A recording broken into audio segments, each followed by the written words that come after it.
I am live apparently. There you go. So I have bought a new light to do this with specifically because last time it was a little dark. Let me see how bright this needs to be. I suppose it doesn't make a huge. That's better. And we can even have different colours. Red, orange, whatever that is. I'm colourblind. I kind of like this one. No, that's like I'm a prostitute, doesn't it? We'll just go with the basic, one. So, camera quality looks a little better than last time. Right, yeah. So just thought I would do a live stream, and we can chat about whatever you like. But I thought we would maybe have a little chat about movie collecting. I need to think about this angle. This angle is not doing me any favors. So there you go. Welcome to the live stream. Kind of about movie collecting, but it can be about whatever you like. If you want to chat, I thought about maybe what people collect. How much they budget towards the movie collecting, whatever they kind of like, any sort of particular editions, or do you not collect, or do you just stream? I have to say, I do collect films, but I do stream a reasonable amount as well, mainly to kind of review. Hello, Aaran. How you doing? Welcome. And obviously, anyone who's watching, just feel free to fire any questions.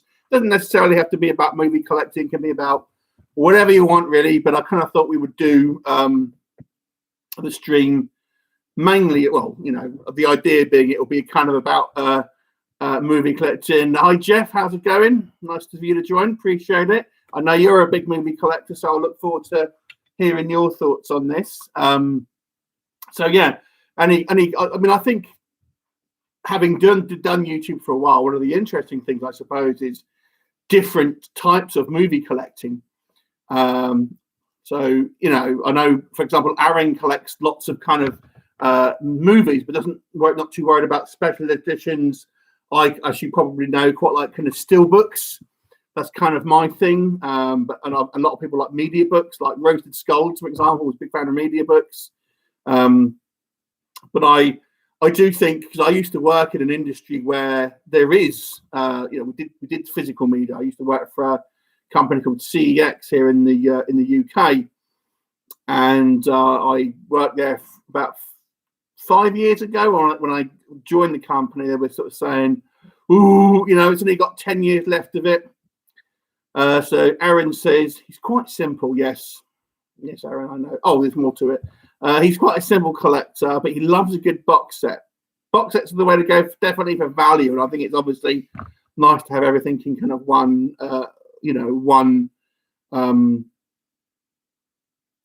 collection. I do think sometimes, for example, they had that Friday the 13th box set, the one that had all the kind of obviously the Friday the 13th box sets. I want to say it was from Screen Factory. And it was really expensive, and I thought, you know what? If you're paying all that amount of money, you want something just other than a cardboard box. To me, it was kind of lazy. Some box sets I think are pretty good. It is the right place, Paul. Nice of you to join us. Movie Deliveroo. So I was just talking about the Friday the 13th box set that was out a little while ago, and I think it was nice, obviously, for Friday the 13th fans, but to me, I would have liked to have seen a little bit more in it, rather than just a kind of a box of a poster. To me, it seemed a little lazy. I kind of like box sets where they are, have a little bit of imagination to them, have a little bit of funky packaging or whatever, maybe some kind of like some gumph inside, map or a passport or something, depending on what the film is, obviously. So, Paul, who's just joined us, he has an exhaustive collection of goodies. I've seen it live, and I know Paul collects, has got a lot of VHS, for example, of like Asian stuff. So, Jeff, What about you, mate? Is there a particular format that you go for? I actually don't collect 4K. I don't have a 4K player or a 4K TV. I actually quite like just Blu-rays, to be honest. Although I have bought a few 4K purely because that's how they came, and there's no other way to get them. You know, if we're talking about steelbook releases and stuff like that. I'm looking forward to because in England, I don't know if, how many. I'm not from England, but obviously in England tomorrow, all the shops are reopening. So on Saturday, I'm going out. I'm working during the week, but on Saturday, I'm going out shopping with some of my friends. And we are looking forward to going Blu-ray hunting. Yeah, Blu-rays. Do you know, I was actually quite late to the game on Blu-rays as well, as I was on DVD, because I collected VHS back in the day. Hi, Laura. Nice to see you. Glad of you to join us. Yeah, so I used to collect VHS when I was, when I was a kid, teenager. VHS was the format. And what me and my friends used to do, and I'd love to know if anyone else could have did this.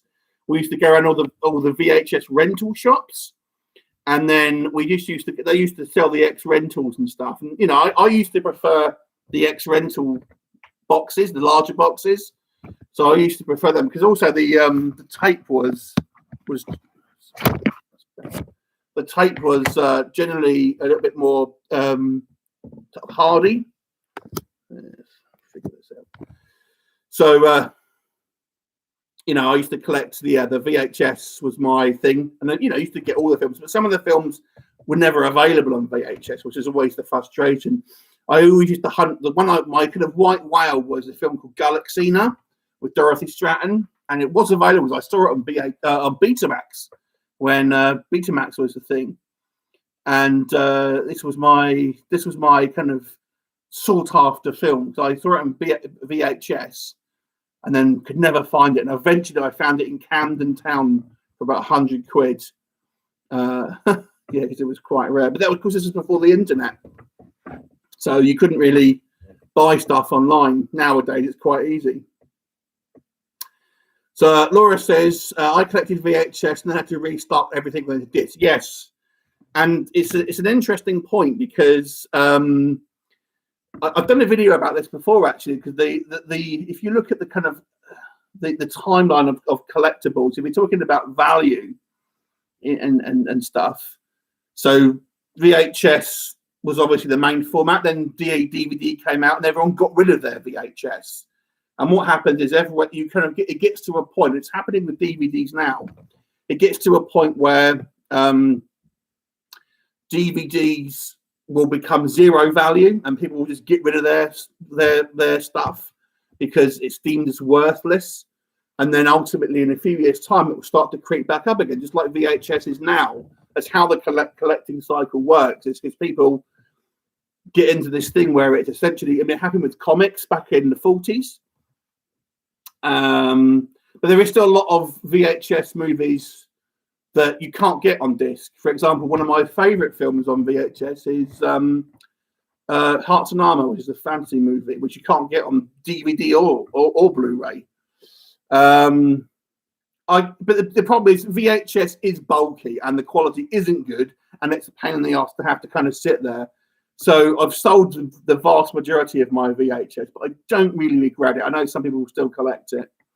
But the problem is that back then, of course, you had all of the VHS on the rental shops. You could just go in and, you used to find like some film that you've never seen before, because obviously this is, again, pre-internet. And it was like, oh my God, that looks amazing. Or you might have read about it in a magazine or something.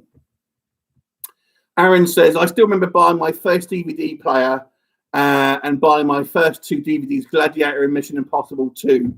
I think my first DVD player might have been the PlayStation 2. I don't think it was the PlayStation 1 DVD player. I can't remember now. I think it was PlayStation 2 was my actual, because I used to work in the game industry, so I got one for free.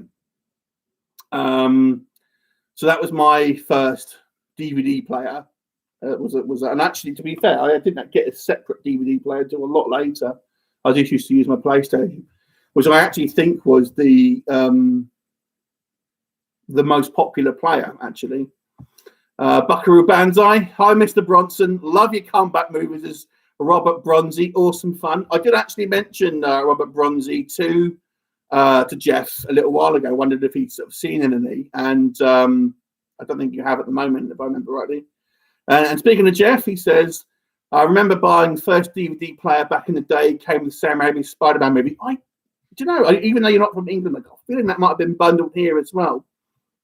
Yeah, so it was all good fun. DVDs to me, I mean, yeah, you can see the quality difference, and I do appreciate 4K is better in regards to actual quality, but I don't really like the super high definition, because I think, especially with older films, you can kind of see through the cracks a little bit.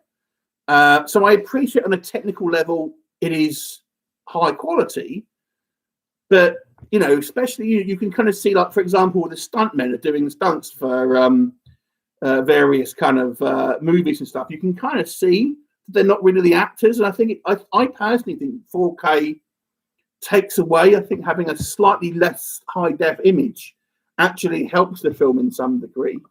Dario, evening. I don't know where you're from, so it's evening here, but welcome. So we're just talking about people's collecting habits and stuff like that.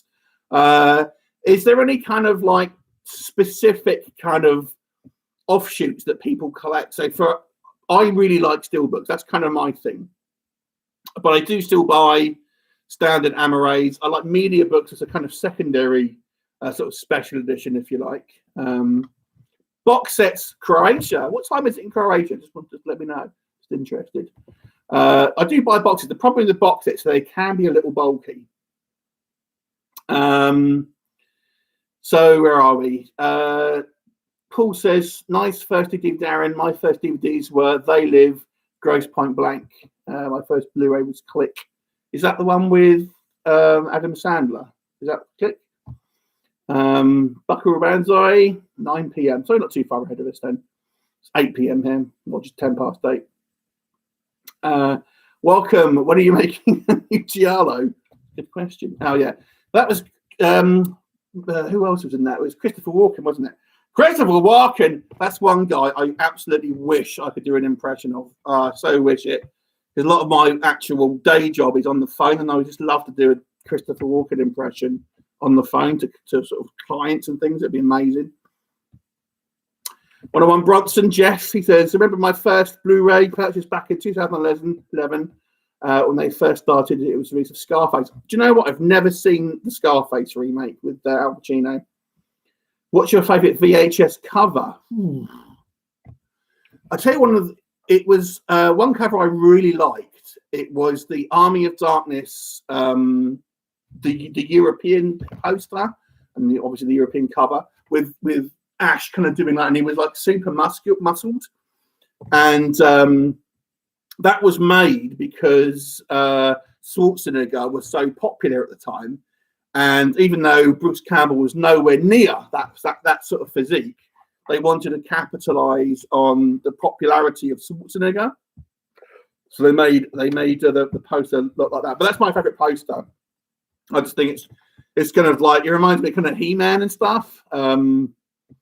But there were some great posters. That's one of the good things about, I think, some of the kind of like the stuff that's coming out on Blu-ray now. It's coming out and having the original artwork and stuff, and that's so good. I'm not so keen on when they have like new artwork. Sometimes if the artwork is really crap, then I guess it's fine. But I generally sort of personally prefer mostly artwork. Chris, do you think steelbooks will become the only physical media left in a few years? No, I don't. And hello, Chris. Nice to. Chris is a friend of mine in real life, so welcome, Chris. You might have seen him on a few videos, the eBay to car book to eBay challenge. I think there'll be boutique labels. So at the moment, it seems that there's a lot of kind of boutique labels that are doing kind of releases of cult films, and I think that's the way it's going to go. I do think that physical media, as a general rule, will go in about 5 years' time, though. Bronson, you've got to do what a Christopher Walken impression on your next video. And by the way, Jeff, I apologise, I got your name wrong. I called you Bronson 101. in a shout out video. Oh Jesus! And I was like, after I was like editing it, thinking, God damn it! But I couldn't be bothered to re-record it. So there you go. Hi Laura, I love all those 80s VHS rental covers. They look great, action and horror flicks. Yeah, I mean they were something. It's a bit like LP covers for heavy metal bands as well. That's the same sort of thing. You know, I used to buy heavy metal bands sometimes or records based on the covers. I'd never heard of I'd never heard of them. That looks good. I'll buy. That's how I got into Manowar. So there's a metal band called Manowar, and they had kind of cool fantasy covers, and I thought that looks cool. Picked it up, and I fell in love with the band. Aaron says, fell out of love with collecting for a while, got into it again when I started the channel. Aaron, as a little point of fact, used to actually run a movie memorabilia store called Screenstars. So he knows all about it. Jeff says, that's indeed a very good iconic poster. I'm assuming you're talking about the Army of Darkness. Bristolian Dave, welcome Dave. Nice of you to join the stream. We're just talking about, at the moment, talking about what kind of posters we like. And stuff like that. Laura agrees with Paul, as you probably should. So, what any particular posters any of you guys really liked or don't like? In actual fact, Chris Young always like the Warner Brothers big box VHS. Yeah, that's where what I liked about the Warner Brothers stuff is it was all uniformed. So you could kind of have a collection of Warner Brothers VHS. And regardless of the film, they'd all have a sort of uniformity to them, and you'd have that kind of little like carved box at the back, and you had a black border and stuff like that. That was all quite cool. I used to, I know you're a big fan of obviously the James Bond films and stuff, and that.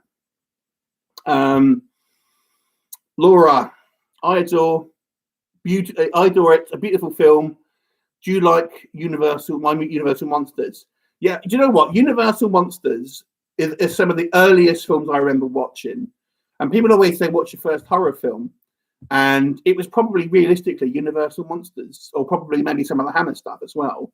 And that's actually one of my, because I used to, it takes me back those films. So, because I used to watch them with my grandparents, and obviously they're passed away now, but so it holds this kind of special memory for me, because I remember watching these films with my grandparents, and so they're a bit sentimental. It's a little bit like the Johnny Weissmuller Tarzan films as well.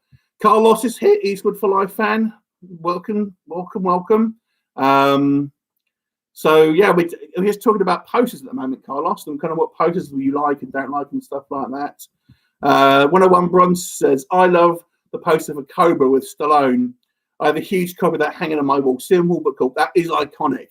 And have you seen, there's been a few kind of like parodies of that. There was one from another, what's it called? The werewolf movie, Wolf Cop, another Wolf Cop. And they parodied the Cobra poster, the Cobra poster.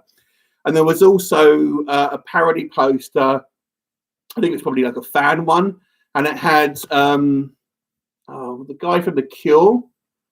I've forgotten his name now, Robert someone, and yeah, it was him, him on there. So that's quite funny. I think I put it on the YouTube Facebook page at some point. Anyway, where are we? So Buckaroobanzai says, Laura, do you like any of the old school horror movies?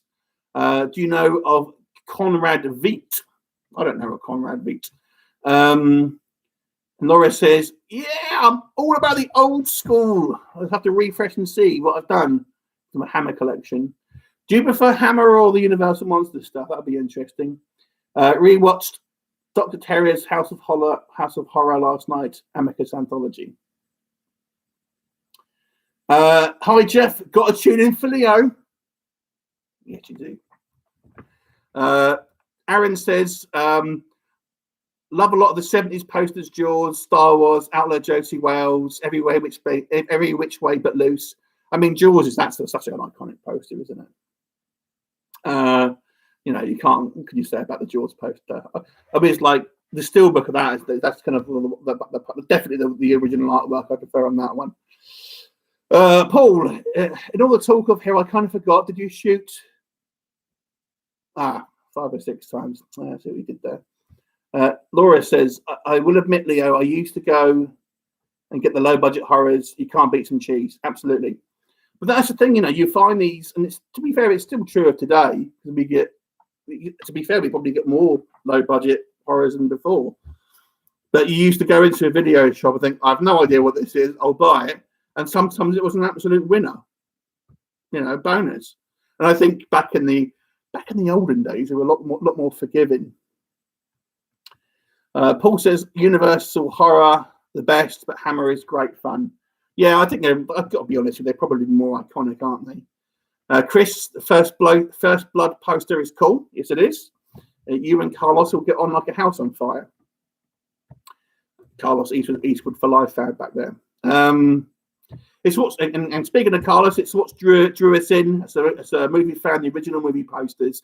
Do you know that's the thing that's really lacking in these days? I've got to say. I mean, you get the occasional one, but I think these days the problem is with posters. It's all about selling the star rather than the movie. You can't really have a movie poster, especially like if you take superhero films, for example, where a lot of them are masked, but they want to show the actor, not the character. Whilst I think in the past it was more about setting up the kind of the film or the property, wherever it might be. Friday Night poster was absolutely my favorite design. I do love that poster. There was actually a film called Witch Trap, which massively ripped off the Friday Night poster, and also to a point, Return of the Living Dead, the original Return of the Living Dead as well. I've got to say, kind of ripped it off, if I'm honest, but it's a great poster. I was pleased that was in the steelbook. Agree, the First Blood poster is very cool, says Jeff. Paul says, Aaron, how many variants of your name do you get called? I'm assuming you mean actual Aaron. Speaking of Aaron, he says, peace out. Yeah, there is quite a lot of, Aaron was, I was originally going to be called Aaron myself before I was going to be called Leo. But I was born in August, hence I was called Leo. So there you go. So obviously posters, I think that's what all drew us in back in the olden days. But what about now? I mean, because you don't really get them as much now, to be fair. I mean, what draws you into a film now? For me, I mean, my viewing is a little different because I get sent so many screeners. I just have to watch what I'm given to a point. But I actually try not to read too much about films before I kind of really watch them. And I know some people have their kind of like bee in their bonnet about blind buying. But here's my argument to this, right? I see a lot of this. Oh, blind buying. Why'd you buy films if you haven't seen them? Every film is a blind buy at some point. You have never seen any film at one point. So however you pay money for it, it's always going to be a blind buy. I don't understand why people get a bee in their bonnet about blind buying, and it's just as cheap now to buy a film than it was to rent one. Don't know why people get their knickers in a twist about that. Let's be honest. And there is no rental market anymore. So everything's a blind buy until you've actually seen it. And then you can obviously say it's you've obviously seen it. Bristolian Dave, 90% of the watch is blind buys. I love discovering new movies. Absolutely. Because, I watched Turbo Kid a little while ago. I think it's 2015 that came out. That was a blind buy. A blind watch, and man, I love that film. Such a good movie, and it was just like I didn't know anything about it. I didn't watch a trailer, or did I? It was a while ago. I think I may have watched a trailer. It might be a lie, but that's all I. It was so good, and I love discovering these little gems. I did a couple of lists about little hidden gems here and there. 101 Bronson. Usually, I'm attracted to watch a movie by who's in it or who's directing. A Tarantino, or Scorsese movie for me, and I'm in no matter what. Fair enough. I think that's probably quite fair of most people. Laura Conrad, Veet. Classics such as Cabaret of Dr. Caligari. The Man Who Laughs, Eureka Video have the hands of all that coming out. The original classic Mad Love with Peter Law.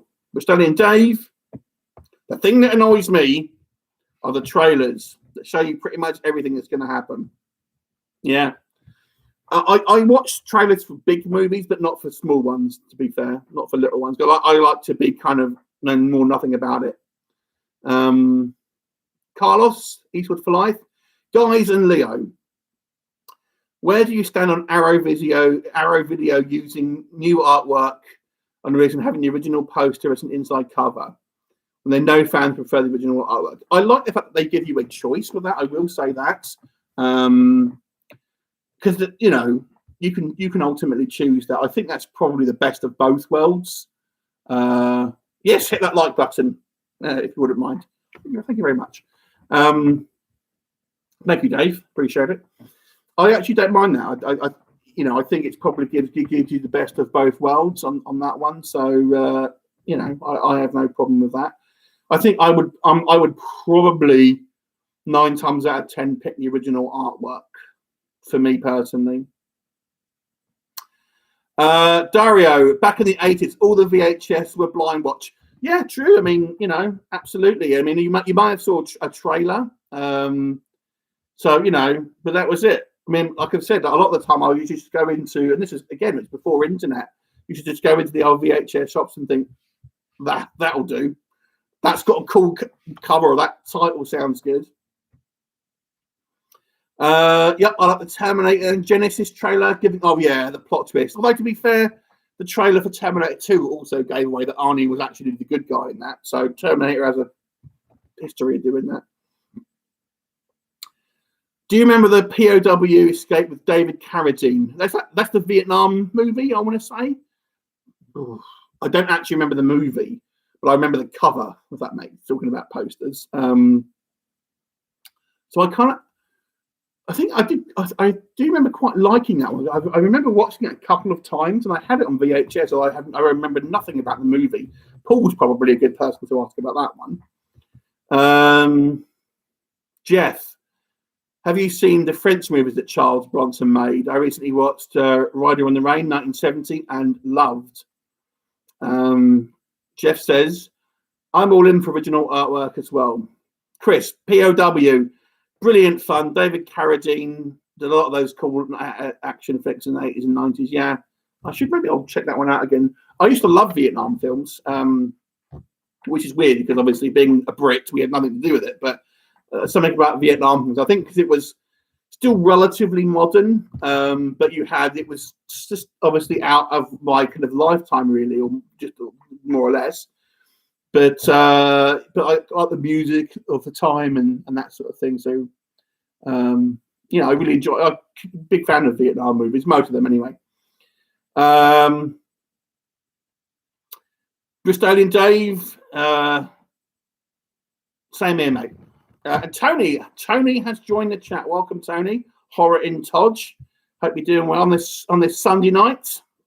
We're just kind of talking about VHS days at the moment. To be fair, does anyone collect a VHS? There you go. Does anyone actually out and out go and buy VHS movies these days? Excuse me. I don't. To be honest, I sometimes regret selling some of my VHS, but not really, if that makes sense.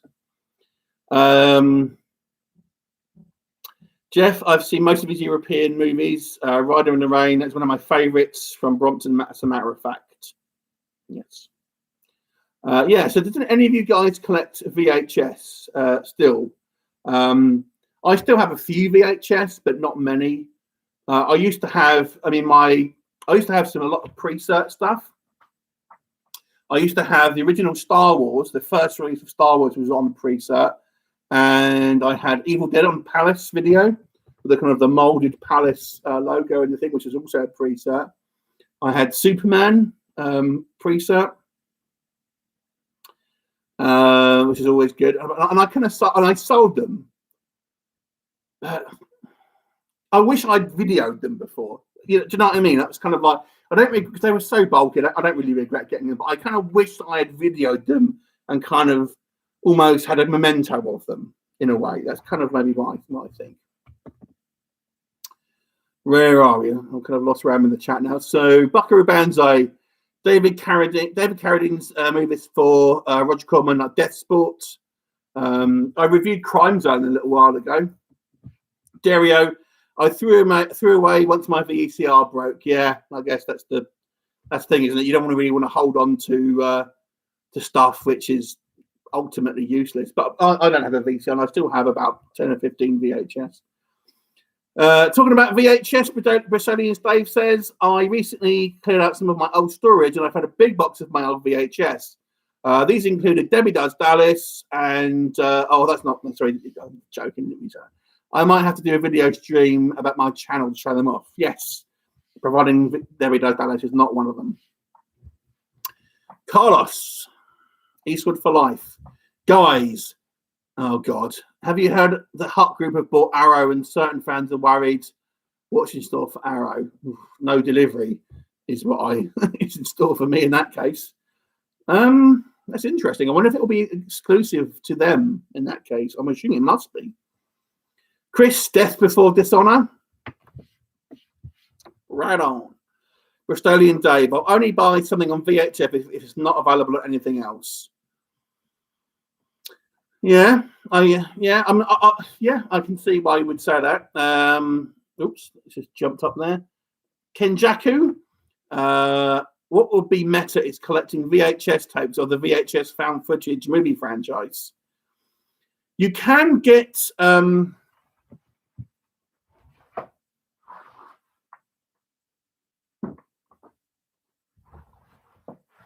I don't know if they do these, but you can get like VHS they're actually Blu-rays in here, but they're kind of made to look like VHS. So there would be, I don't know if there is one for the VHS franchise, but it would make sense to do that. Chris, you got Star Wars preset, have you? Bloody hell.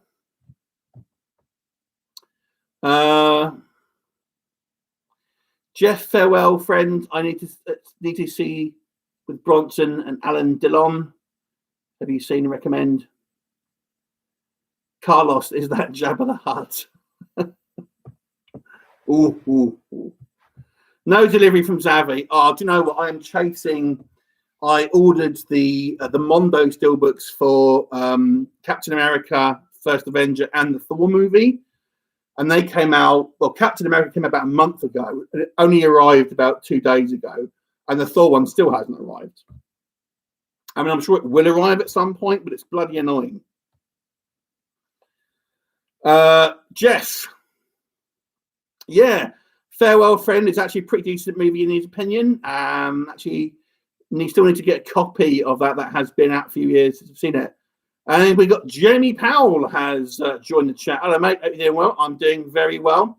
Let me ask anyone who's watching: is there a film that exists that you really want, that you want to have as part of your collection that you don't own, and what format do you want it on, if it does exist? If that makes sense. To be most of the films that exist on disc for me, I've got. They've recently released in America the Mark Dacascos Drive film, and I do want to get that, but I do have it on DVD, so it's not as if I don't own it. And I'm hoping that there'll be a German release of it, because I would rather get a Region B release than a Region A, if I'm honest. So any of you guys, I know there's a little bit of catch up. Is there any film or property that you don't own that you would like to have on whatever format that maybe doesn't have a, that exists and is hard to find, or doesn't exist that you really want? I know, for example, there's a lot of Stallone films that could do with, getting a decent release, and Arnie films as well. You all know about a certain one. Oh, excuse me, talking is thirsty work. So Hearts and Armour, as I've said, was always one for me that has never had a disc. And I'd really love it. But there's actually an extended version I've never seen, so I wouldn't mind seeing that. One Bronson, Carlos and myself can probably think of a couple of spaghetti westerns that have never been released on physical media. Chris says The Frisco Kid on Blu-ray. Paul Carlos, I watched The Specialist with Johnny Halliday. I loved it. The most wanted Blu-ray release for so what is the most wanted Blu-ray release for anyone? You know, what film could you get? It is, for me, it's Hearts and Armour. It's you can't even get it on DVD. So that's probably not a film many of you would know, to be fair. But I'm a huge fan of kind of sword and sorcery movies, and that is one that's only on VHS, and even then it's the cut version because it's an Italian movie. So what about you, Carlos? What do you want? I mean, do you know what? I've got to say, I had no idea there was that many spaghetti westerns since watching you guys' channels, you and Donnie and everyone. And Jesus, there's absolutely shitloads. No idea there was that many.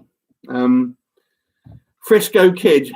I mean, that might be. I don't want to come off the screen, but you might want to. There might be possibly a German version of that. I'm not 100% sure.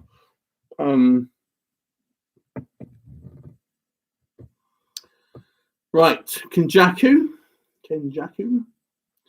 A physical copy of the McPherson tapes. Alien Abduction would be something I need in my life. Any format would be acceptable. And Bristolian Dave said, I'd love Bloodsport, the Van Damme movie, to get a 4K release. The other choice should be kind of controversial. Song of the South on Blu-ray.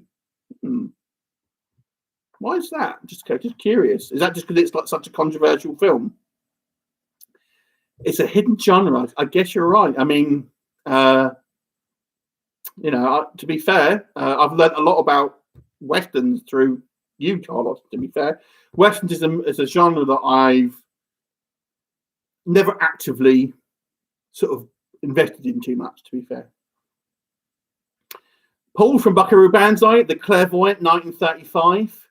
Claude Rains on Blu-ray Eureka would be awesome. Even just a good Blu-ray for Bloodsport would be great. Is there a French version of Bloodsport? I mean, they seem to be releasing all the Van Damme movies at the moment. Nice one. Yeah, exactly. Nice one, Dave. Hope for an 88 films release from Bloodsport. They do seem to be going through his catalogue. Has anyone seen JCVD, the film with Jean-Claude Van Damme called JCVD? That was kind of his first attempt at kind of real acting. I know he's done a few more since then. The Bouncer, aka Lucas, was kind of like that. But I've not seen JCVD. And we've got, I know the Legionnaire is a real good movie that's coming out next on from the 88 Films collection for Van Damme. It's a good film. It's one I'd sort of forgotten about until I kind of rewatched it. I had all the Van Damme, or a lot of the Van Dammes on VHS on DVD. Germany has one, but it's going for a lot of money. Is that Bloodsport you're talking about? I seem to remember seeing a maybe like a metal pack of that. Bristolian Dave, Song of the South, it's an important part of cinema history, which is doomed to be forgotten because of its controversial nature. Yeah, fair enough. I have the Ewoks movies on DVD, which is they kind of deleted now because obviously they're not canon anymore. Not that they're an important part of cinema history, mind. One Bronson, JCVD. I have seen it and it's actually a very good movie. I have heard it's meant to be quite good, but I've never actually seen it. I think it's Jean-Claude Van Damme playing a kind of a fictionalized version of himself in the bank heist, if I remember rightly, but that's kind of all I really know about it. Yes, Bloodsport he's talking about. Off topic. Okay, what is the scariest horror movie that does not rely on jump scares? An opinion. Rec and Rec 2 are still scare the living crowd of me to this day. They do, but I would say they do kind of have quite a lot of jump scares in there. This is a film that I've talked about many times. It's one called, I don't know if it's the scariest, but there's one called The Borderlands, which is a found footage movie. It's also known as Final Prayer. And it's got such a menacing feel to it. Do you know what? I talk about this whenever I can. It's a found footage movie, but it's not really a jump scary one. And it's about two priests that are investigating an alleged miracle. And it's just really sinister. If you like the decent horror movie, check out Borderlands. I've tried to pimp that film out wherever I can, so I'll give it another go here. Eastwood for Life. I would love The Hitcher to be finally released in the UK in a special collector's edition, even though I have the German release. I'm surprised they didn't do that when Rutger Hauer passed, to be honest with you. I mean, it sounds callous, but, you know, it's kind of what they do, isn't it? Bristolian Dave agrees that Rec and Rec 2 are fantastic movies. What do you think of the remake? Or the remakes, I should say. I actually didn't mind them. The Ewoks films are on Disney Plus now. Oh, didn't know that. But I don't think they've never been re-released on disc. Does it say that they are not canon? I don't know. Kinjaku. I've seen that one with the characters so well written, the ending gave me nightmares. So, yeah, it's a great. That ending is. Do you know they actually unofficially remade it, or at least it seems to me. There's a movie called I forgot. The Devil's Due, I want to say, and it's practically the same film, unofficially. Anyway, it just seems that they've just got this. They've just copied the film and called it something else, but it's not as good. 101 Bronson, yes, Leo, that is correct. Actually, JCVD reminded me a lot of the Al Pacino movie, Dog Day Afternoon with the bank heist. Awesome. I will probably try and check it out at some point. Buckaroobanzai, Spaghetti Western Rareness. I'm lucky enough to have a Western short from, Andrea, some guy. She sent me. I'm going to try and say it. Girolamo? Oh, Jesus. So embarrassing. He sent me the son of Enzo G. Castorelli. Easy to say. Who Tarantino worked as in Inglourious Basterds. Oh, wow. That is awesome. And I take it that's never been released, has it?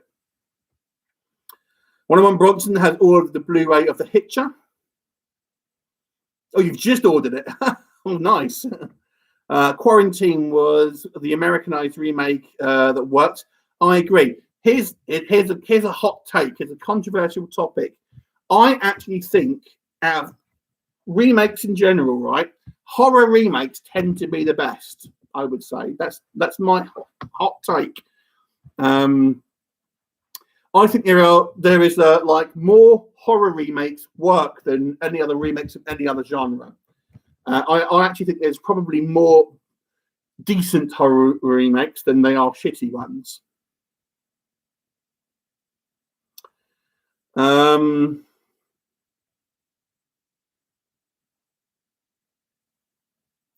I've lost where I am, so give me a sec. Eastwood for Life, a wise choice, Jeff. Bristolian Dave, Buckaroobanzai, Bristolian Dave. New Evil Dead movies are going to be. It's going to be more a take on the Wreck. Oh, are they? Bristolian Dave. Ooh, that sounds pretty interesting. Buckaroobanzai, unreleased spag western, short indeed, stars Franco Nero. Quarantine is overhated and is not as good as the original, but certainly delivers a lot. I did enjoy it. I knew Carlos would be up. You know, he loves it. He loves it. Evil Dead. What do people think of the Evil Dead series?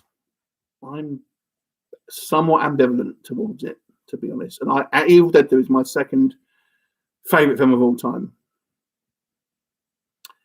Sam Raimi, he was also directing the new Doctor Who movie, the Doctor Strange movie, even.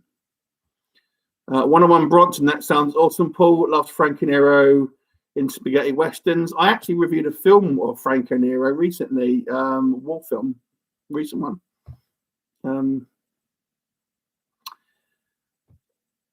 Buckaroobanzai, Kajeki, I really like the Quarantine sequel. Yeah, I think the Quarantine movies are actually fairly good, to be honest. I thought they were, they were scary in their own right, as are quite a few horror remakes that I think get kind of forgotten about. I think it's like one of those like easy things where people just go, remakes, they're no shit. I think to me, a remake doesn't take away from the original film. You still have the original film, so it doesn't kind of take anything away from it. And I kind of enjoy. I like it when a remake does a different take on it in a way. So I recently watched the remake of Castle Freak, and it kind of had a lot more Lovecraft stuff in there, and I thought it was good. I liked the way it kind of introduced more. And there's another remake I watched that was like again, I forgot what the movie was, and it's hardly worth mentioning, and again, it kind of changed the source material a little bit, so it felt like a new experience, but had some familiar things in it. I would love them to remake Last Starfighter. That film is primed to be remade. Don't know why that hasn't been remade. It's like that film is the technology has advanced so much since then. Carlos, Leo, what's your opinion on movies that keep getting rebooted and remakes? Yeah, well, yes, is what I mean. I don't mind remakes, to be fair, but the problem is that Hollywood likes to have they like to be risk averse, so they like to have an IP that they know has got an inbuilt fan base. So we do kind of getting rehashes and things, and original ideas we don't really see them as much. But everything was an original idea at some point, but they would rather have a winning formula that they know that there's at least some market for. But they do get lazy and they do get complacent, and then eventually you're going to have remakes of remakes of remakes. That's all we're going to get at some point. Buckaroobanzai, Franco Nero's rare action sci-fi rip-off of the Terminator is a fun top line. 1988. Australian Dave, my only problem with remakes is there are so many of them. Between remakes, prequels, and sequels and spin-offs, reimaginings, Holiday seems to be running out of Hollywood. I'm assuming you mean seems to be running out of ideas fast. Yeah, I think a lot of it is just that they know that there's an inbuilt fan base, so it's kind of like a less of a financial risk, and that's the reason for it, really. I don't really like prequels. I'm going to be honest with you. Prequels is something that I'm never really particularly interested in. 50p for the thumbs up when I see you next, please. You're on. What's everyone's opinion on remakes? Do you prefer a remake or a sequel? How about that? If they're on particular properties. Like I've said, I think there are certain properties, and again, I say, I forgot, Last Starfighter. It was about a guy who plays arcade games and gets recruited to fight real space opera. Arcade games don't exist anymore, but they could redo it as someone who plays an online game. And obviously the effects, it was one of the first films to use CGI effects, which really has dated quite poorly. But I don't blanket. It seems like most people don't like remakes, to be fair. But I feel like I'm in the minority of that one. But I don't mind. Yeah, some of them. I'll just judge a film on its individual merits. I think if it's a straight remake like the Psycho, pointless. But I feel like if they can kind of add something to it, because I think there's some value in that. Oh, Jesus. Paul asked, Leo, what's your favourite film of which chaos, whatever his name is? None. They're shit. I don't think I've seen a film that I liked. His best one was One Night in Bangkok, but even that wasn't brilliant. I was so disappointed for that. This was meant to be Mark Dacascos' like dramatic role, and it was just cheesy. It was just slightly above shit. But I understand that Dacascos wants to work with him, like for other stuff. He made some real crap zombie films. Oh Jesus, he's a shit director. I managed to piss off an actor little while ago on one of my reviews. Called me an idiot. Most amusing. Occupational hazard. I was thinking about doing a streaming match actually about actors and filmmakers that I've pissed off at some time or another. There's been a few. X versus Sever. Yeah, I suppose that was an early film. Although I haven't seen that such a long time, I can't remember. Yeah, stop giving me weird ass names to read out. Yes, Don the Dragon Wilson, I managed to piss him off as well. Although he was fairly gracious about it, to be fair to him. I felt a bit guilty about that. He seemed so about it. Shit, sorry, Don. There you go. Bristolian Dave. I think remakes can definitely be done well, but it's clearly just a cash grab. Ghostbusters 2016 is a prime example that should never have been remade. And Bronson thinks that will be a fun and interesting video for sure. To be fair, there's not that many, and a lot of them they're kind of like low budget people that people wouldn't have heard. But Donald Dragon Wilson is probably the most high profile person I pissed off. I reviewed one of his movies, and obviously want to. I try to be not personal in reviews, but you've got to sometimes make it entertaining. And it's always the bloody actor that I'm talking about watches it. It's like, oh Jesus, it's really awkward.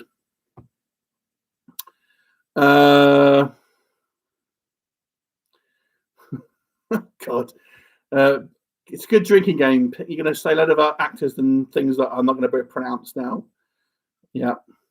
Ghostbusters 2016. I didn't mind the ghost that, but I quite like the neon ghost. I would say that. But yeah, I'm really looking forward to the afterlife. Although that clip wasn't amazing, to be fair. What's your favourite label in the UK? See, I don't actually collect a particular label. I only collect Carlos. You were the person responsible for the theme of tonight's stream, where we spoke previously about people collecting labels. I don't collect. I don't care who releases it. To be honest, I just want the film. I don't care which label it's on. And I know people do. I think, if you get lots of extras and nice packaging, it's great. But I personally won't buy a film just because it's got special edition or whatever, or it's got a number on it. But I know that people do. Movie fan versus label collector. Yeah. We've spoken about this. So this is why there's different types of collecting. And I would say, and if people want to do this, that's entirely up to them. But there are people that want to collect labels. They want to collect the Criterion Collection, or they want to collect Indicator or Arrow, or whatever it might be. And regardless if they've seen the film, know anything about the film, they just want to collect the label. Or it might be things like the HMV Premium Collection because they're numbered. Personally speaking, I don't collect any label. If it's got, decent special features and nice packaging, then great. But if there's a film I want, it can literally be a bare bones release. As long as I have the film, that's all I really care about, to be honest. And if there's a nicer version that comes on later, then I probably would upgrade. But I don't care necessarily who makes it. And I think some of them, like Vinegar Syndrome, nice releases, but you are paying a ton just for the name. Buckaroobanzai. It's the hot topic, says Carlos. Yeah. One of my favourite remakes is actually it's actually better than the original. 1979's Invasion of the Body Snatcher, the Donald Sutherland. Who else has a remake favourite? I really like The Crazies, actually. I think that's a really good remake. And controversially, I actually prefer the remake of Night of the Living Dead. Hot take. Tom Savini's one. It's very, very similar, to be fair, but it's just modernised. Laura, I really like the remake of Last House on the Left and I Spit on Your Grave. Yeah, I mean they're a lot more polished. And obviously there's a variety of sequels from the Spit on Your Grave series now. Bronson says, I'm exactly the same way. It's about the movie itself, first and foremost. Yeah. Yeah, two minds are the same on that one. Paul, what spaghetti westerns are you hoping to hit Blu-ray? He's asking you, Carlos. Good shouts. They're both very good, says Paul to Laura. Bristolian Dave, I only tend to buy stuff from boutique labels and I find them super cheap, charity shops or car boot sales. Do I miss car boot sales? Oh, man, I do miss car boot sales. There's a big one near us where I live that I don't think so. It hasn't opened for it's since 2019, and I miss car boot sales. God damn it! Yeah, good fun. But yeah, it's not any big ones near me anymore. There used to be I actually live quite near the Paul Buckaroobanzai, and there was quite a big one that was near where he lives. They're shut down, and the big one nearer to where I am, that's also, I don't know if they're going to be, they closed down because of the pandemic, but I don't think they're going to reopen them. Gutted. Anyway. Charity shops are there a bit of a bind. I don't know if I can be bothered to look through all them. Eastwood for Life, the labels I like, but I'm selective from the label what I actually pick up.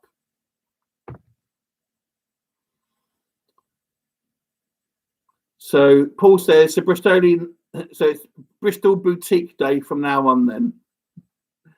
101 Bronson says, El Puro, a great spaghetti western, obviously needs a Blu-ray release. Any release with English audio. Bristolian Dave, one of the boot sales is opening in me on the 18th. You should definitely go. Do a video about it. Check out, if you Bristolian Dave, have a look at there's some older videos I did called Car Boot to eBay Challenge. They were a ton of fun to make. Do something like that would be awesome. 101 Bronson, $10,000 for a massacre. And Brazilian says he's too common for a boutique. Well, you are from Bristol. At least you're not from Portsmouth. Hey! That's directed at you, Paul. Only kidding. Only joking. El Puro, a great shout. Viva Django from the same director, I believe. Quick swig of little own cola.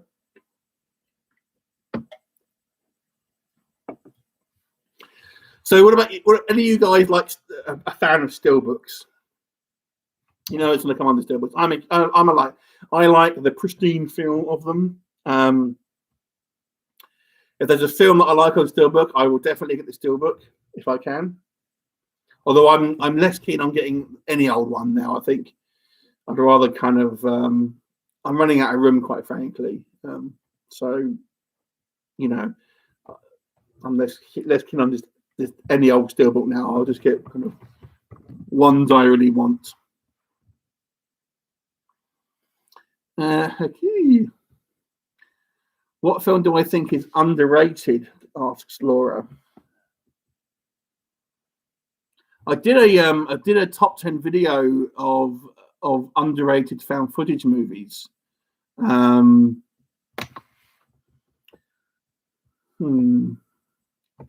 Underrated. So pretty much anything on that list is difficult because underrated is a funny term because it's like it means a good film that really people don't talk about. And whenever people ask what underrated films, people say films that are actually well regarded. So there's so many like low budget B movies that I've watched that are quite good. I'll tell you one which is good that no one has ever talked about it, and it was released by Wild Eye, which is kind of like a budget label in the US, and it was called Virtual Revolution or Virtual Reality 2077, I think it was called. I got it as a screener. It was fantastic. It was a great cyberpunk movie, and it was like it's nowhere near the quality of other Wild Eye movies. It's so good. Eastwood for Life. Leo, do you think certain boutique labels should listen to fans and collectors and what they want to be released? I think they probably do to a point, but I would imagine there's probably some type of rights issues about what they can and can't release. Again, I would say it's maybe a little bit like they want to kind of they want to release stuff which they know will sell. Stevie Sly. The car boot sale is not going to open. Yeah, that's the Ashley Heath, isn't it? And I'm gutted about that. I checked their Facebook page a little while ago, and it's dead. The steelbook of The Living Dead at Manchester Morgue is stunning. It is. It's a great steelbook. Where is the entire set of the Blind Dead films is hitting Blu-ray, possible steelbooks, and that would be awesome. They're good. They're good movies. I'm assuming not the most recent one, though. That's kind of an unofficial one, I guess. Bristolian Dave, I've got almost 300 steelbooks. Used to be a proper collector. And Zavi kind of ruined my enthusiasm by putting out so many reissues and giving every movie a steelbook at premium prices. Yes, they have somewhat flooded the market, but I just enjoy the, I just like having them all lined up. To me, that's kind of that's my jam. There are lots of underrated movies in the opinion of 101 Bronson. Laura, silent movies are largely ignored. Westerns, to be fair, are ignored, I think, apart from obviously the kind of the true fans like Carlos and Jeff, obviously. Overall, for those pioneering great early century films, nice to see some companies like Eureka releasing Eureka. The recent Blind Dead is big fun, but is so undersold by the releases. It's sacrilegious. And Zavi killed off the steelbook craze. It's like anything, though, isn't it? And any type of collectible thing, they always then just overexpose it, like Beanie Babies, Funko Pops, comics back in the day. People started collecting comics, Star Wars figures, anything which is collectible. They just flood the market until it ultimately ends up putting some people off. At a point with me personally, if I used to buy like bundles of, so you get on eBay to be like a bundle of steelbooks. I wouldn't do that now. I just don't have the room for it. In actual fact, just behind the computer now, I've got a lot of steelbooks I want to get rid of. So I'm going to probably go into CX and trade them in.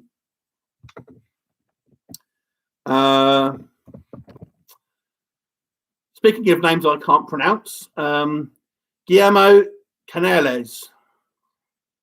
I want to thank you for reviewing The Widow. You made me purchase the film as soon as I watched it and really enjoyed it. By the way, you're right. It's just like the Blair Witch 2016. It is, isn't it? I actually don't mind the Blair Witch 2016. In fact, I prefer it to the original, if I'm completely honest. It's Russian films seem to be stepping up their game. I've got to say, I've reviewed a few Russian films and recently, and they're always deadly serious. It's like Russian films have no sense of humor. It's so funny in the fact that there's no sense of humor. But they always take it so seriously, which doesn't make the drama levels kind of step up. Bronson, I'd say that in general, the Westerns are underrated and overlooked, although I've noticed a bit of a resurgence over the last few years. Since Rockstar did Red Dead Redemption. That's a good point. It's an excellent point. Anyone watch film 4 the other evening with the Witch Part 1? Wow. There needs to be a Part 2 on the way. I haven't. Eastwood for Life found Paul to have his own comedy show. Paul is Paul's been a part of the channel for many years now, and his quotes have adorned many a DVD cover with his witty one-liners. When you see quotes from Geek Legion of Doom on some of the DVDs that have been released, quite often they're Paul's, because he likes to bang out a good pun here and there.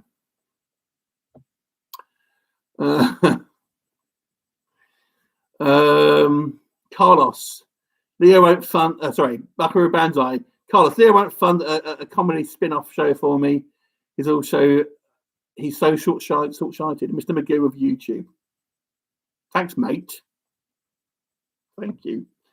I need to talk to you anyway at some point, Paul. You need to tell me the skinny about what's happened with our mutual friend. Yes, the shark hits the fan was a quote that was on the I forgot what the film was called now, but it was something versus something. One of those kind of monster films, low budget monster films. Pterodactyl versus something. Can't remember now. Sharkticon, one of them. One of the kind of like the asylum movies. But yeah, it's great. It's a great quote. It's interesting because a lot of the screeners that I review are actually for American releases, so I never actually see the DVDs for them. So I have no idea what ends up on them. Which is a little bit of a shame, but there you go. Favorite TV series, Leo and you guys. So my favorite TV series, I have two of my absolute favorites, and they're probably ones that I would imagine that not a lot of people are familiar with. Number one, Robin of Sherwood with Michael Praed, British Robin Hood series that lasted 3 seasons in the 80s. Number two, Tour of Duty, which is an American Vietnam War drama action. Yeah, Tour of Duty. Steve's as well. And great series. Lasted 3 seasons. It was on network TV, so they couldn't get too bloody with it. But it's the character work, and it was so good. In actual fact, Tour of Duty is how we ended up doing an interview with James Pax, because he was in an episode, and I put his name on the title. And he contacted me because it was something other than Big Trouble in Little China, and that's how he sort of basically reached out to me, and that's how we ended up getting an interview with him. So Tour of Duty, underrated. There's lots of kind of like it's one of those series where you have a lot of people who are in that series before they were kind of famous. Buckaroobanzai, my recent favourite TV show is Gangs of London. Kinjaku, what do you think of the Hills Have Eyes remake, directed by Alexander Aja? It relied way too much on rape to be iconic. The original had more of a morally grey approach than Mutants. I actually did quite like it. I won't lie. I didn't like the second one. But I did like the remake. I liked, yeah. Stevie Sly loves The Sopranos, to be honest. Buckaroobanzai, The Hills Gave Eyes remake was excellent. Lots of love for Varda's work, his early French horrors. 101 Bronson, my fave series from my childhood. I saw a little bit today, is 18. Recently been loving Dexter, such a huge fan of that show. I enjoyed 18 when I was a kid, but it's kind of the same thing every week. And it's the same thing with like Knight Rider. Those kind of shows, where they're obviously episodic, or rather than kind of, that's the change in today's TV shows, is that TV shows today generally will have a story arc that kind of goes over a season, whilst in the good old days, there used to be it was much more episodic. So people would come in and, be able to just watch one episode wherever they were. And I think when you watch a TV series as a whole now, and it draws you in a little bit more because the storylines are richer. I like Dexter though. I did like Dexter. Eastwood for Life, The Sopranos for me, all-time favorite TV series. Currently rewatching Dexter. Sopranos is another good one for sure. Love The Walking Dead. Oh my god, The Walking Dead recently though is shockingly bad. The last 3 episodes, they are terrible. Let me ask you. I've got a question for you. We're going off topic now. Are there any TV shows that you just gave up on? I've given up on a lot of the like the DC shows, like Flash, Supergirl, Arrow, Legends of Tomorrow. I just gave just like now. They got way too social political for me. Not interested. Gave up on all of them. The 100 I also gave up on. They all seem to come out on the CW in America. Shows I watch for a while and then kind of give up on.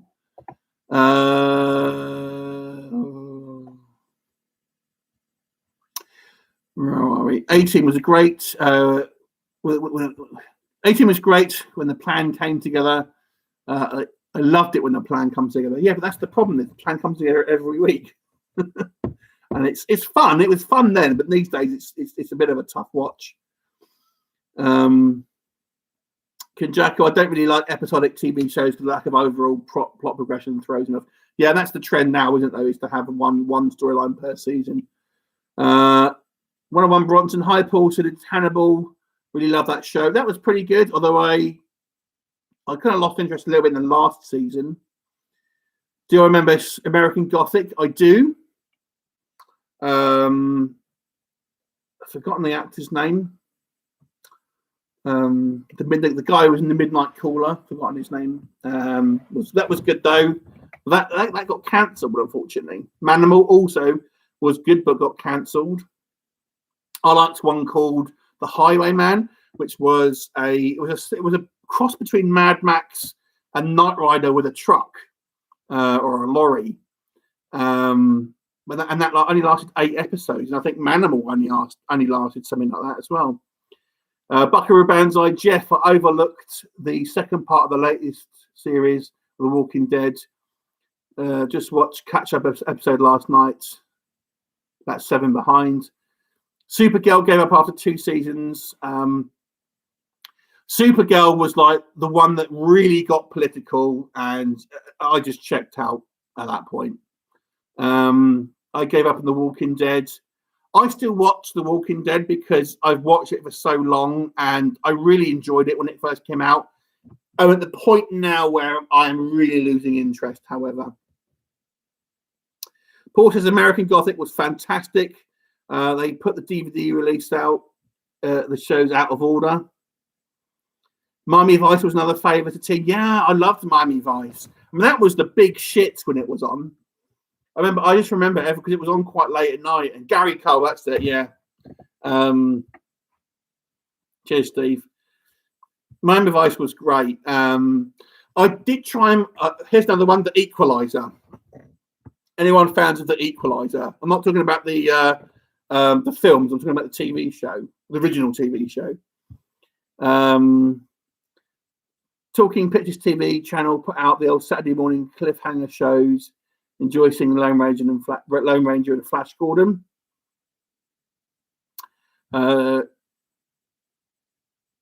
Jeff, he's still behind on Walking Dead. Miami Vice was a great one. Best TV show of yesteryear was for me was The Burning Zone.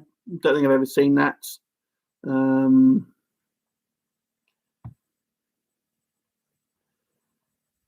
Reality's 3Me. Was it Reality Z3Me? Ooh. Message retracted. Don't know about that. That's all right. Paul says, Jeff, let's compare. What? I'm joking. Let's compare. No, let's come out. What are your thoughts on the Daryl and Carol spin-off show? Isn't it already the Daryl and Carol show, for Christ's sake? Dead Set was way better. That was a good show. Has anyone watched Black Summer? Dark Summer, wherever it's called, the other zombie show that was on recently. 101 Bronson, great 80s songs in Miami Vice. Still love all the Phil Collins songs they used, for example. Yeah, it was. I had the soundtrack for Miami Vice. Great. I love Jan Hammer, his theme tune. I still like to play it in my car now every so often and with the windows down, annoying people. Yeah, sad. Eastwood for Life. I love The Equalizer with Edward Woodward. What a theme tune. That was a great theme tune. Stuart Copeland, I believe, although he didn't do the music for the third season.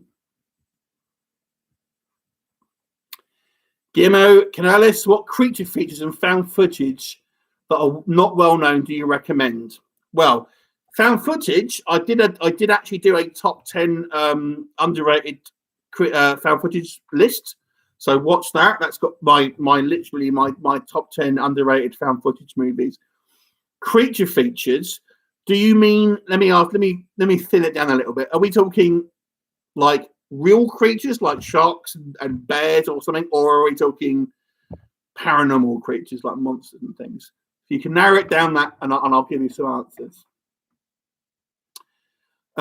First series of The Equalizer was the best one. I actually prefer the second season, to be honest. Second season of The Equalizer is I think is the strongest.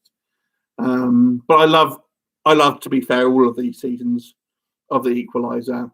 I was even going to do, once upon a time, I was thinking about doing an episode review for each one. I did one, and it got it got taken down, so I didn't do that. And the problem is, it's because of the music. So I didn't do it.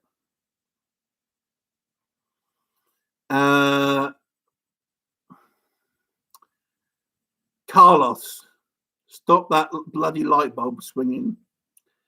The Kingdom on Netflix, Korean zombie series is awesome. Paul, you have told me about that. I still haven't actually watched that. 101 Bronson, don't really care too much for the Daryl and Carol spin-off show.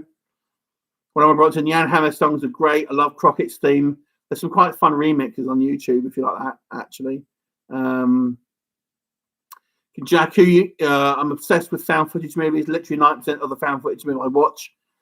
Aaron from Screenstars is really into found footage, so you should check his channel out. But yeah, I do like him. I reviewed one yesterday called, it was released yesterday, called Fear Footage, 3 a.m., a low budget one. And I've got another one, I think, coming out in the next couple of days, another review, a low budget one.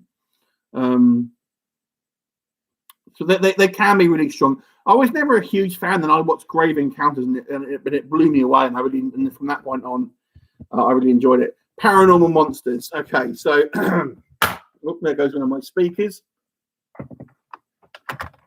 Got me from fidgeting.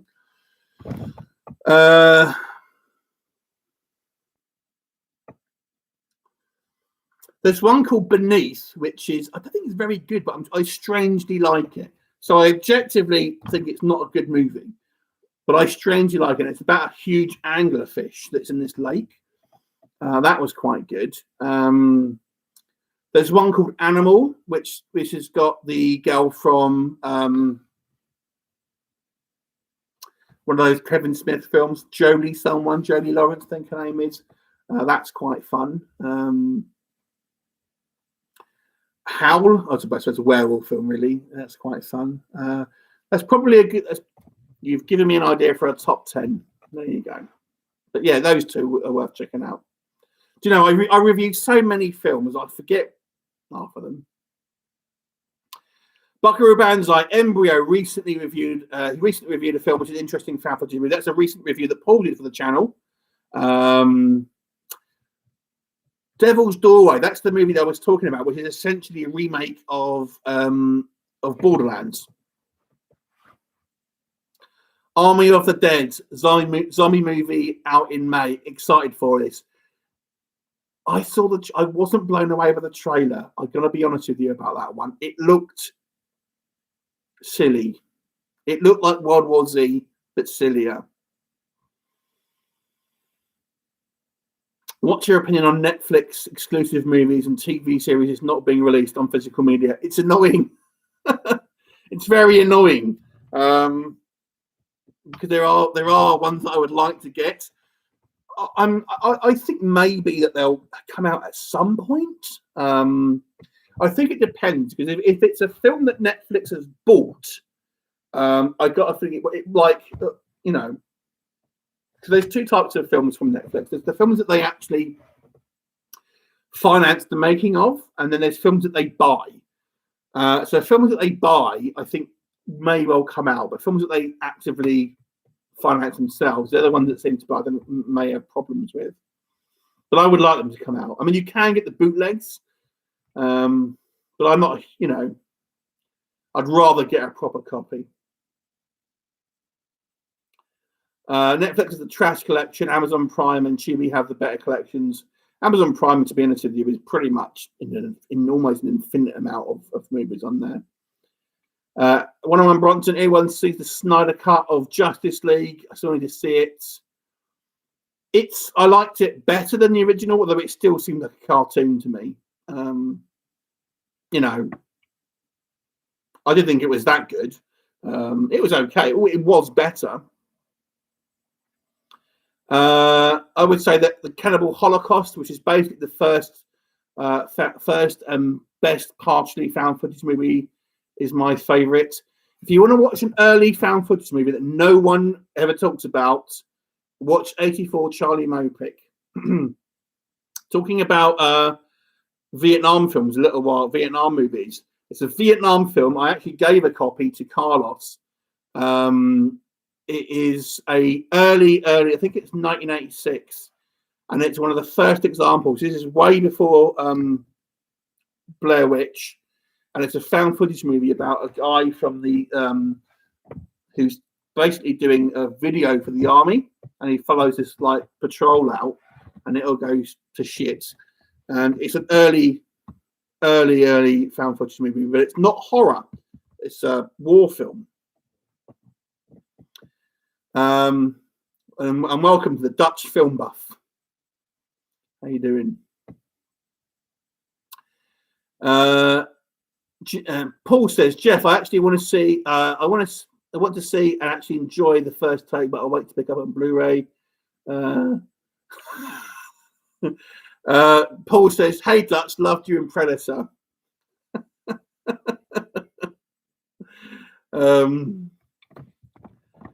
Interesting, and not Paul says, interesting, not talked about Vietnam film. What's the other night? Dead Presidents. I wouldn't strictly say it's a Vietnam film. It has a Vietnam scene, a long scene, but it is a good scene. I'll give you that. That's more of a heist film, I would say. It is good. It is a good film, though. I do agree. The Dutch film says, I own that one, but still haven't watched it. Which film's that? Which one are we talking about? Guillermo, did you ever watch Mark Dacascos' only creature feature, DNA 1997? Yes, I have. It is absolutely a rip-off of Predator. I have actually got a review of on the channel about it, and I did pre-order the media book from Germany, but they goddamn cancelled my pre-order. That's my face. Yes, I'm a huge Mark Dacascos fan.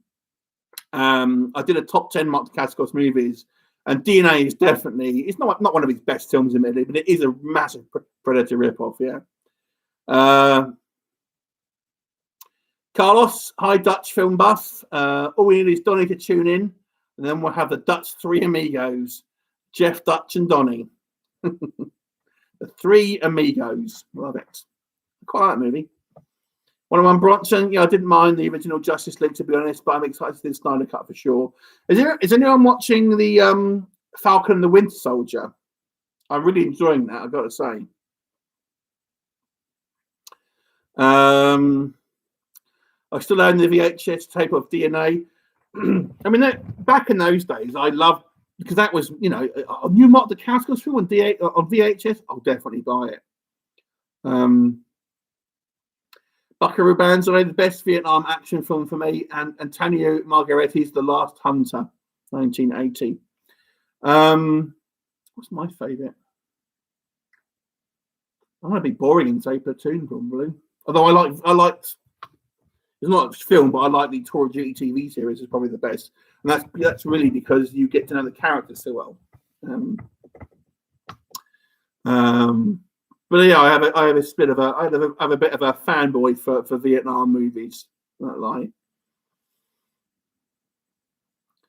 Was Drive in that top 10 Mark Dacascos movies? It may have been.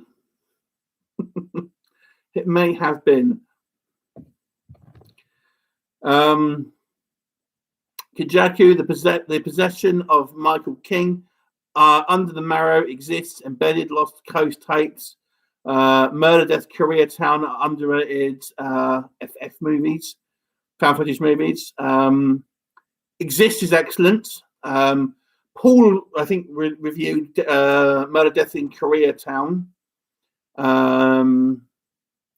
Under the Marrow was quite good, I think. I don't think I've seen the other ones, to be fair. I hear the Taking of Deborah Logan is a really good one that I haven't watched either. But I got a feeling it's one of those that it lives and dies about one scene.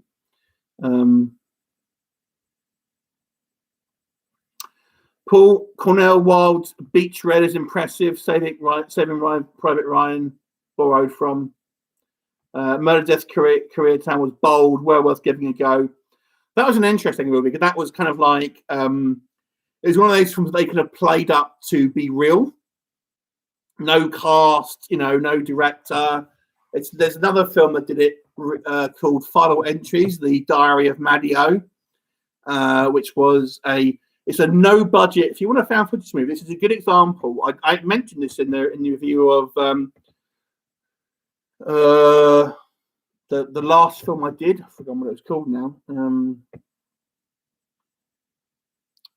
The Fear Factor or something. It was some found footage in my review like 2 days ago. And yeah, so Final Entries, the Secret Diary of Maddie O. It's a found footage movie with a zero budget, no special effects, but it's very, very convincing. It's very good. That's film. I promise to check out that top 10. You should. I hope you do. I did a Gary Daniels one, so I feel like Gary Daniels. I was thinking about doing a Scott Adkins one at some point as well. Talking about Predator, after the last Paul movie. Oops, it's all jumped up. Where are we? Talking about Predator, after the last Paul movie in the franchise, would Arnie reappearing save the franchise? Maybe get some life. Personally, I would like to see him. Do you know? I would like to see him do a Commando too. That's what I'd actually like to see. The problem is I don't think Arnie because he's been in so many of the Terminator films. Him being in the Predator, I don't know if it would seem. I think if Arnie were to be in a Predator film, he shouldn't be the main character. He should be like an advisor or something like that. Maybe have a small role. That I think would work. But I would love to do a Commando sequel where he is as old as he is now, and obviously Alyssa Milano, whoever her name is, can still be his daughter, and maybe she's in the military and something like that, and has to go on a kind of a quest or something. That would be good. It's like Leon, aka The Professional, with Jean Reno and obviously Natalie Portman. Oh, I would love to have a sequel where Natalie Portman is an adult now and is carrying on being an assassin. Dutch film buff, maybe they could do a Predator with Schwarzenegger and Glover. That'd be pretty good, yeah. I would love to see Arnie come back to the Predator franchise, but I don't think it would save it. Kenjaku, the Palkisi tapes, Maniac and Hangman are highly recommended. If you want serial killer POV movies, all three have a lot of plot holes. I've seen the Maniac and Hangman. I have not seen Palkisi tapes, although I understand it's very good. Any fans of Japanese director Sion Sono, Nicolas Cage latest one, Prisoners of Ghostland? I know we've reviewed a couple of Sion Sono movies I've sent you over. Kinjaku, Predator franchise. never scared me, but the action sequences were decent. I don't think Predator was really meant to be necessarily scary, to be fair. But the action sequences in that hold up today.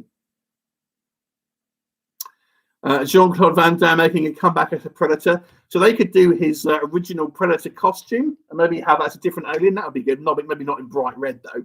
Alyssa Milano, yeah. I'm shit at pronouncing names. Really enjoyed Redwood. Thanks to you. It's my pleasure. The Dutch film buff. He's not tall enough. The muscles from Brussels. Could be a shorter race. You know. Jean-Claude Van Damme. I don't know what Paul's referring to is Jean-Claude Van Damme was actually cast as the Predator originally. I don't know if you're aware. But yeah, he was originally playing the actual Predator, and then they kind of changed it all up with the tall guy. I like your idea from the Predator movie in Commando 2. That could work. See, I think it could. See, to me, Commando 2, you have that movie is somewhat forgotten about, but it still has its fans, and it would not be an expensive movie. And again, I just think it works because the father and daughter are both still working actors, and you could do it in a kind of a realistic manner. I mentioned this before. Another film I would love is a sequel to the Dolph Lundgren Punisher movie, the 1989 Punisher movie. Have it made now with Dolph Lundgren being a Punisher in today, the age that he is today, and all these kind of like these past 30 years, he's been doing that stuff, and he's just like really quite old now, but still going. Imagine how gritty and awesome that would be. That would be amazing. I'd love it. Yes, the ridiculous red prototype. So yeah, it was just so stupid. Apparently, from what I understand, Jean-Claude Van Damme didn't realise that they were going to digitally change that. He thought that was going to be the actual final product, apparently. Start a page for Jean-Claude Van Damme as the Predator. I thought you might be aware. I just thought I'd mention it just in case anyone wasn't.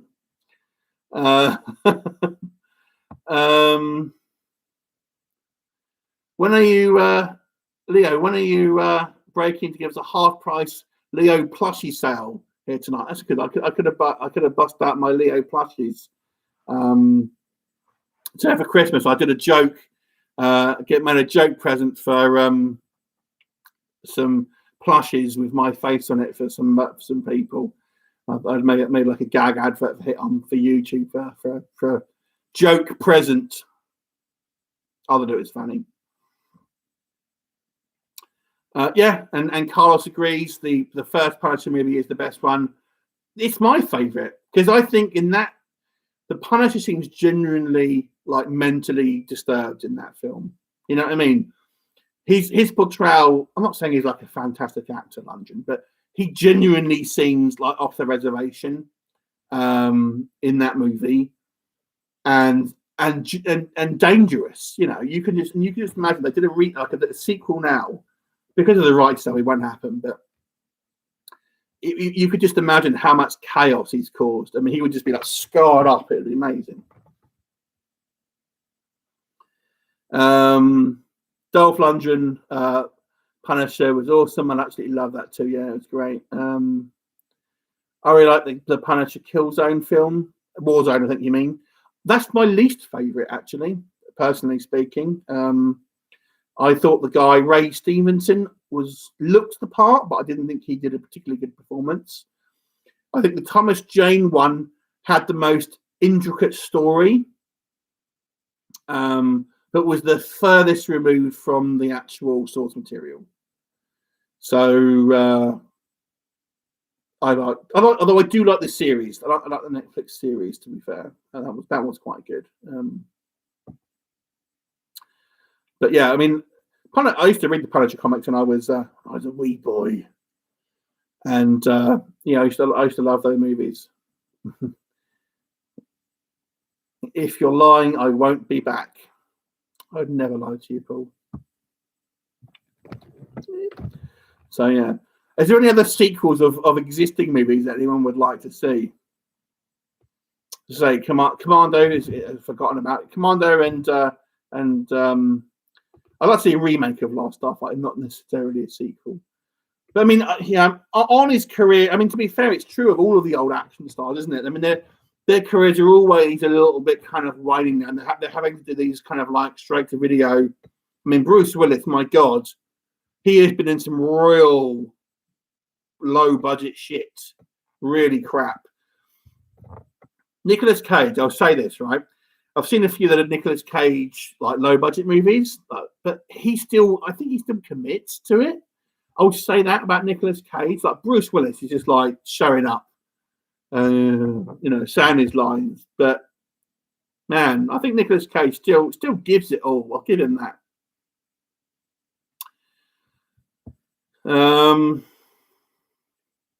My favorite London movie is actually Red Scorpion. Oh, it's probably your favorite. Sorry, probably my favorite London movie actually. Although Red Scorpion has a special place in my heart, followed by Showdown and Little Turkey. I do like Red Scorpion, although I haven't seen it in a long time. So that is a great movie. Carlos, guys, would you agree that the last Rambo will be the final one? I don't know. I think there wasn't any rumors that there might be more. If the Punisher movie has lost all logic and created 4 sequences with one-dimensional rapists, then you get all the Death Wish franchise. Buckaroobanzai, sure that was Robert the Exterminator Ginty, not the Punisher. The Dutch film buff. All great, Jeff. I just wanted to add I'll Come in Peace. That was good. Yeah, also. True Lies sequel. I think they're doing a TV series based on True Lies, not so much a sequel. And hello, Thomas Johnson. Welcome to the stream. But yes, as far as I know, because that is actually owned by Fox, which is now owned by Disney. The news I have seen was that they're actually doing a True Lies TV show. I'm assuming to stream on Hulu in America. Kajaka, Nicolas Cage is the best actor I've ever seen. His reactions always seem to be genuine, especially his screaming in color out of space. Nicolas Cage is always entertaining to watch. He just is. And I do like him. I mean, I don't always like the films. Have you seen Willy's Wonderland? I think that was all right, but it was trying too hard. Well, slightly, it might be the last one. Keyword being might, as in the last Rambo movie. Yeah, I mean, calling it Last Blood would make you think it is the last one. But there you go. Buckaroobanzai, the new Keanu Reeves comic book series Berserker, smashed it with over 600,000 sales, and Netflix have got the rights to it. Yeah. I Come in Peace. I agree, it's another great one. With Matthias Hughes, also known as Dark Angel in the UK. A missed opportunity with True Lies 2. See, that would be that I think if you incorporated like Jamie Lee Curtis. I mean, to be fair, you could do that now because obviously, if Jamie Lee Curtis had joined the spy agency, she but at this point would be pretty experienced. So you could almost have it again. You could almost incorporate a daughter into it at that point. Why haven't you reviewed Isolation yet? It's one of the best creature features ever made, in my opinion. Why haven't I reviewed it? I just haven't seen it. To be fair, maybe it'll be something I'll look out. The thing is, a film like what's called Isolation. I think filmmakers don't do any favors of themselves when they have a generic title, because it just gets lost in the shuffle. I reviewed a film called The Power. I think it's coming out either tomorrow or the day after tomorrow, and it's an interesting movie but it's kind of like it's such a generic title. So, that would be my advice to filmmakers for someone who has never made a film before. I Come in Peace, aka Dark Angel, Big Fun, needs a Blu-ray release, special edition. I think you can get a German version of that, I believe. But yeah, it's a good movie. And that has a Predator vibe to it, almost, I would say. I've heard that Stallone said he won't be appearing in another Creed movie, although it seems Rocky is definitely retired now. Yeah, I did hear that as well. To be fair, I think the Creed franchise can probably stand on its own now, in fairness. Kenjaku, the ending of The Village makes the final season of Game of Thrones look like a masterpiece ending. The plot twist ended up being really killed off the build-up. Do you know, that's a film that I didn't see, but it was I found out what the twist was. And I just thought, nah, couldn't be bothered. Isolation, aka Experimento Mortal. I've never seen it, to be fair, so maybe it's something I will have a look at and check out. If you say it's a good creature feature, I'm interested. Is it? I'm assuming we're not talking about a natural creature. We're talking about some type of monster or something. Yeah, but I may well do a top 10 creature feature list movies where the creatures are unnatural, if that makes sense.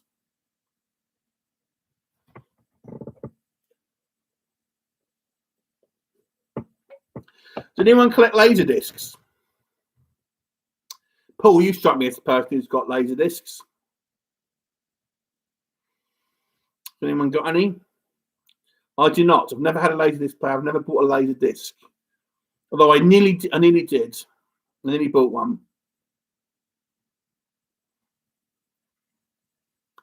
Buckaroobanzai. When I saw The Village at the cinema, I almost burst out laughing over an hour. And when the girl next to me said to her boyfriend, "Oh, she's blind." Well, I'm Bronson. Speaking of Stallone, Leo, do you have a least favourite movie of Sly? Mine would be Stop Or My Mum Would Shoot. Although I don't hate the movie, just my least favourite. The difference I would say with Stallone and Schwarzenegger is Stallone did a lot more smaller films than Schwarzenegger. But yeah, my Stop Or My Mum Would Shoot would probably be one of them. See, I quite like Death Race. That's got Stallone in it, but it's not considered to be a very good film. But I still quite like it. Over 350 laser discs. Yeah. I mean, that's something I think is probably, that's worthwhile collecting than VHS in a way, because VHS just degrades. That's the problem with VHS. I had some really decent, old-fashioned like sword and sorcery stuff on VHS, and the tape's just degraded. I love the Roger Corman produced remakes of Death Race. I like all of the Death Race movies. To be fair, even the new ones. And again, it's a good example of a remake which could have changed the tone, and made it kind of like more gritty. But again, it's like you can still watch the original. Death Race 2000, yeah, pretty much a fun movie. They did actually do a kind of a sequel to that, because essentially you have this Death Race 2050, which was essentially a sequel to that original film rather than the remakes, which was quite interesting. Most laserdiscs you can't give away, but they are collectible ones, such as The Killer on Criterion, go for hundreds. It's a small market, but see, a lot of the kind of some of these films on lasers are slightly different cuts as well, aren't they? As far as I'm aware, some on certain films anyway. Eastwood for life. I preferred Arnie to Sly. He's more versatile with comedy, although Sly's better at it. Yeah, I'd agree with that. Arnie has a bigger personality, I think. He's more of a. So when you watch an Arnie film, you're watching Arnie, aren't you? To be fair, more than you're watching the character.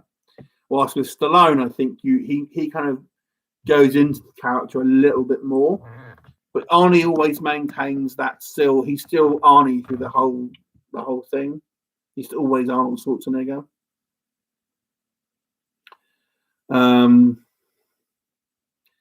Arnie's better at comedy than Sly, yeah, and part of that's down to I think his physical presence, obviously, because he's a really big guy, and it looks odd to see that kind of like size guy doing sort of comedy and stuff. Kinjaku, Law-Abiding Citizen is the only movie that does revenge right. There won't be. Sorry, the chat just went up. Let me just find that comment again. Law-Abiding Citizen is the only movie that does revenge right. There won't be a cycle of revenge if you actually do it properly. So films like I Saw the Devil are pretty stupid if you're thinking clearly. I don't think I've seen Law-Abiding Citizen, to be fair. Carlos, I rewatched the film Thunderbolt and Lightfoot, first time in HD, very good. Watched it over a dozen times to keep getting better. I going back to revenge films, it's so that's a kind of genre that is they're always making films on, and I do quite like some kind of action revenge films, I must say. Sly was pretty funny in Demolition Man. Yeah, that's a good shout. He was. Paul, it's a very underrated Eastwood movie, although Jeff Bridges steals the show. Do you know, Carlos, I was going to try and watch The Rookie with, I fancied watching that talking about Clint Eastwood movie, but I never got around to watching it. But yeah, I thought I would so I quite fancy watching The Rookie. I haven't seen it in such a long time. What are your thoughts on that? It's not one I've heard you talk about before. The Rookie with Charlie Sheen.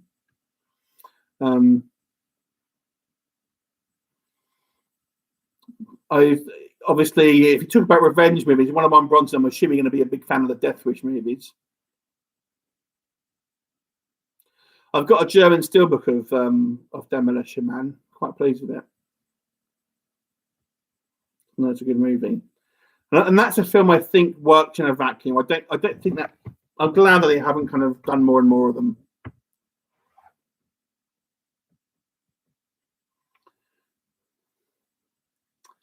Hijaku says to Paul, I haven't seen it, but thanks for the recommendation. Hopefully it doesn't give me the generic cycle of revenge things because it's logical. Guillermo, give Isolation 2005 a shot. I will. All practical effects of the creepy creature. It's Billy O'Brien's first film before Ferocious Planet and the Hybrid. And I'm not a serial killer. Okay, yeah, I'll definitely check it out. I knew you'd like Death Wish. 101 Bronson.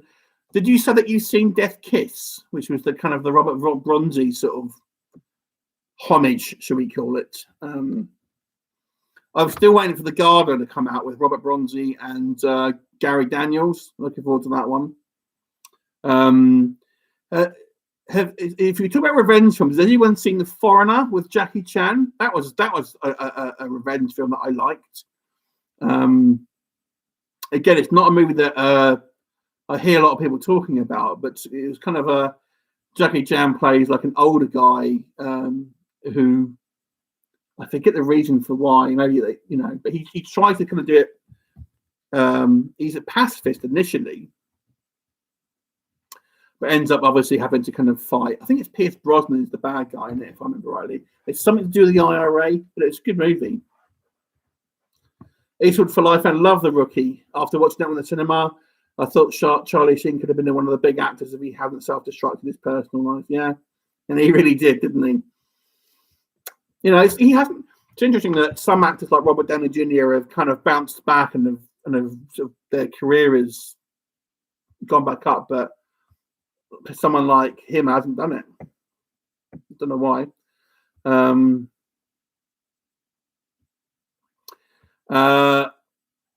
Death Kiss, I've seen a cool homage, tribute to Bronson for sure. Film that deserves a remake, This Island Earth. Give it time, Paul. I'm sure it will happen. Well, I want to hear people's opinions on The Foreigner. Has anyone seen it with Jackie Chan? Paul, you must have seen that. You must have. It's a great movie. If you haven't seen it, check it out. It's a decent kind of action movie with Jackie Chan playing a slightly different, more subdued character. And it's a English language movie, although his character is still speaking to Chinese. Yeah, I thought you'd seen it. Thoreau was a tough actioner from Jackie. Yeah, it's one of his better ones. I mean, Jackie Chan, he's got to be feeling the pain of all of his injuries, but at this point in his career. 101 Bronson. Can Jackie, I agree, love it when he kills the Jesus believer in Death Wish 2. Can Jackie, I don't really like Jackie Chan movies all that much. The directors always give him too much plot armor, and he ends up deflecting every attack and barely receiving any damage. It's fair, although I would say The Foreigner is a little different. It's a little bit more of a sort of subtle, grounded movie in a lot of ways. I've actually started getting into Jackie Chan movies again, says Carlos. I'll put that on the list. I think you'll like it. To me, it's more of a Western style film in regards to it's kind of like your, it's kind of like your Death Wish style revenge film, but obviously with Jackie Chan. And it's kind of sad as well because one of the things I liked about it is you kind of really feel for the Jackie Chan character. You know, you really kind of feel sorry for him. And I think it's one of his best acting roles as well. 101 Bronson, haven't seen The Foreigner, but I've heard great things about it, and I believe it's on Netflix here in the Netherlands. Might check it out later this week. Yeah, you should. I think Jean-Claude Van Damme tried to do something similar in Lucas, also known as The Bouncer, where he tried to have a bit more of a gentler, well, maybe not gentler is not the right word, a subtle action film, shall we say, but more with more character moments, more drama in it. And I think he did well in it as well. Buckaroobanzai says to Kenjaku, I really dislike the old Jackie Chan dub films. They are overly silly. I collected them in the original uncut, original language versions. They are much better. Yes, I'm not sure. I mean, I know Paul is a huge fan of Asian cinema and stuff. I dabble. It's a bit like westerns, really. So you got Carlos likes the West, and you got Paul likes the East, and I'm kind of in the middle. There you go. Paul, if I watch Jackie Chan movies, they're all with English subtitles. And Jackie, my favorite kill from the Death Wish franchise was when he shoots a bazooka shell at the delinquent gang boss in the third installment of the franchise. That film has way too much rape in it, though. Do you know what? If you want to see a film that's got too much rape in it, watch The Hospital, 2013. It's about a haunted hospital, so you think what's that got to do with rape? And but my God, it's like this. It's a low budget film, and it's just like rape scene after rape scene after rape scene. And I genuinely think, and I said this in my review, I genuinely think that the filmmakers wanted to just get girls naked on set. I honestly think that. I think that was the reason why I did it, and it just seemed like so unnecessary to have like rape scene after rape scene. I think if you need to portray someone as a rapist, I understand that you might have to have a rape scene in it, but you don't need to have like 5 rape scenes in it. It just seemed it was ridiculous considering the actual movie is meant to be about haunted hotel. That is actually the worst reviewed film I've ever reviewed. I gave it a 0.5. And the filmmakers tried to have my review taken down, but it didn't work, damn it.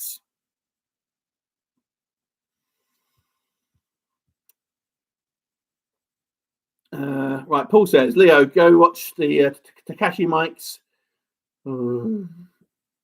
Sukiyaki to Django. Ken, that's Paul. Eastwood for Life. Ken, that is Paul. Kiersey's at his best. And 101 Bronson agrees. That was a cool death.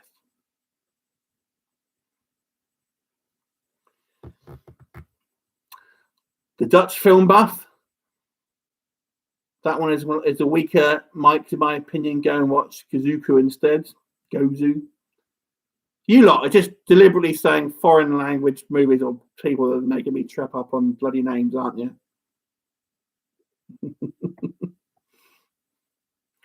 What's your opinion on Korean movies? Let me open it up to more of a. I think the problem with a lot of Asian movies in general is I think, and generally speaking, this isn't the case for all of them. I feel sometimes they just expect you to accept things without having to really kind of explain why things are a certain way. So there'll be, I don't know, there'll be an incident and it will have. We never really know people's motivations or why things are happening. I gotta say, I always find a lot of, and I'm not saying all, but a lot of Asian movies in general, so rather than just specifically Korean, I always find that they're kind of world building is a little weak, I suppose. I suppose with Korea specifically, because I guess Korea is more influenced by the West, maybe less so in Korea. I know The Wailing, as Kajaka just mentioned, is well regarded. I haven't actually seen it, to be fair, but I did hear that it was very, very good. But he doesn't like it, so there you go. I used to watch when there was a company called Manga that kind of started releasing anime films, and for about 5 minutes I was interested in anime. But you just don't know what you're watching. Just like, what am I watching? There just doesn't seem to be any story with it. It just seems to be a bunch of scenes. And I get maybe that probably we're watching cut versions and stuff, but I don't know. I always thought sometimes Asian films seem a little nonsensical to me. Not all, but a lot. That's just my opinion. Paul has just picked up The Wailing. Be interested to hear what you think then. The Dutch film buff think everyone could love Asian cinema. Korean revenge movie like A Bittersweet Life is amazing, and he likes Itchy. Yeah, there are some good. Don't get me wrong. There are some good examples. So I am just generalising to a degree there, but I just find some of them I find a little bit. I watched a series called I forgot what it was called now. It was about like a zombie series in like an apartment block, and things just happened, and people just kind of accepted it. And that was a Korean one. I don't know. They're all right, but it's interesting because, like I said, the Russian stuff seems to be so serious, and so there's definitely little flavors you'll get from different countries. It's interesting. Carlos, I've only come into Asian cinema recently and I've loved Old Boy. Felt numb after that, not watching that one, and then Parasite was great. And Paul says South Korean cinema has to be on a high, well over a decade now. Superb direction and hard action. Yeah. I mean, there have been some decent ones. Obviously, Hollywood likes them because they keep remaking them. So they got to be doing something, right? And apparently, they are remaking Sputnik, which is a Russian film I reviewed a little while ago. Although I don't know if I call it Sputnik. Paul, I think I might have let you watch that one, if I recall. But that was a decent science fiction movie from Russia. I do like my Russian films. I'm getting to like my Russian films now. Who knew, eh? Who knew that Russian would be able to kick out some decent cinema? Yeah. If you haven't seen Sputnik, if you're a fan of Alien movies, as in the original Alien movie, it's not the same sort of story, but it's that sort of horror science fiction that's kind of taken seriously. but it's good. What do I think of Paco Plaza as the director? I'll be honest with you, I couldn't tell you. I don't actually follow a director. This is going to be similar thing to my view on collecting. I don't actually have a specific director that I like. There's certain directors that I like a good portion of their work, but I don't like everything. So I don't have a favourite director. I don't follow a director. The closest I probably got is probably Sam Raimi. But there are films of his that I don't like. So I don't have a favorite director. I like to take each movie as its own individual entity. And it's the same thing with actors to a point. There are certain actors that I enjoy watching more than others, but I won't automatically love a film from any director or any specific actor. Yeah, so I know when people are always asking what's your favorite director, I don't have one. I don't. If I had to pick one, it's going to be some B movie director that's made about 5 films. Speaking of B movies, I am going to try and so I'm close to 20,000 subscribers now, and 20,000 is that's when you can apply to become a Rotten Tomatoes reviewer. So once I hit 20,000, I am going to apply to become Rotten Tomatoes certified. Although there is a couple of other rules that I don't have. So you're meant to have your own website, which I don't have. And you're meant to have your reviews in text form as well, which I also don't have. So we'll see. Oh, the Rec movies, yes, they were very good. What are your thoughts on the Pang brothers? I know you're a huge fan, Paul. I know they're very influential. 101 Bronson is off. After leaving now, get ready for work tomorrow. Yep, another night shift, unfortunately. Great reminder of your Sundays, everyone. Enjoy. See you later, Jeff, and thank you for joining. Have a good day at work tomorrow. It's pretty weird how you have 20,000 subs yet barely any of your viewers watch your videos. You deserve more viewers. Thank you. Appreciate it.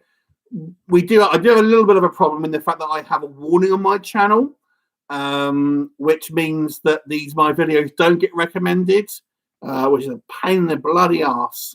And ever since I got that warning, it was about a year ago, and it lasts forever. I found my viewership has dropped. There's certain films, I get occasional video which kind of blows up or whatever, but generally speaking, my videos tend to they do well over time. But when I first put them up, generally speaking, they're not huge numbers. But I don't really care, to be honest with you. It is what it is. I do the videos because I like doing them.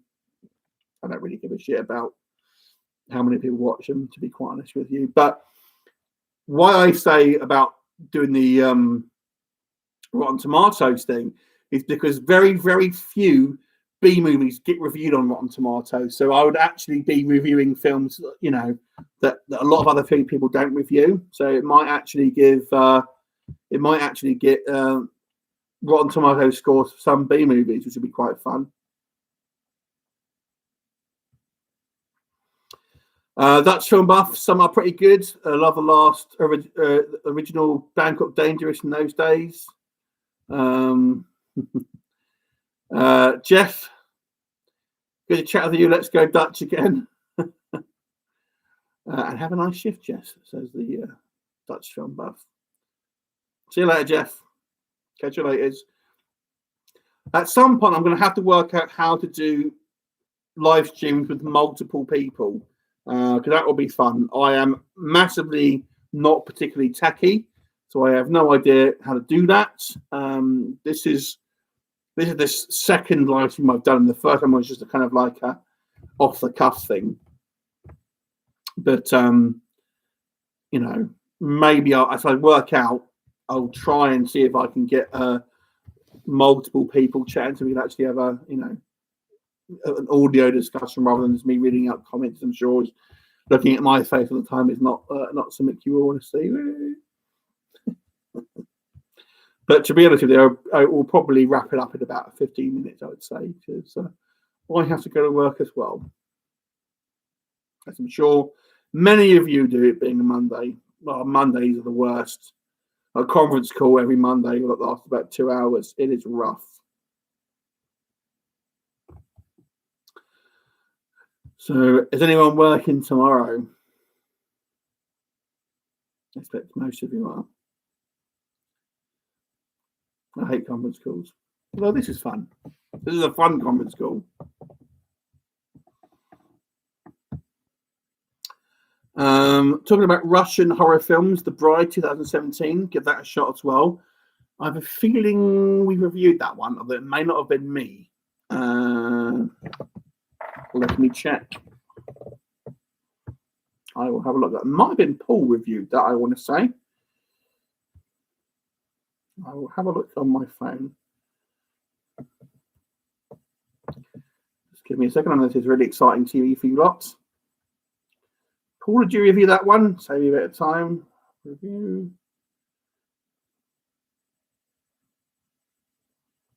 I reviewed so many films. Honestly, my memory about him is like, people ask me what plot questions in films. I'm like, oh Jesus, I can't remember. So many comments I get as people asking me like to explain plot points, and I'm like, I have no idea. Because I can't remember. No, this is not me ever reviewed. I thought we did. Maybe not. I'm sure I reviewed it. Oh, never mind. Yeah. You did review it. Oh, I'm sure I've seen it. Yeah. But I couldn't find it anyway. So yes, apparently there is a review, and Paul did it.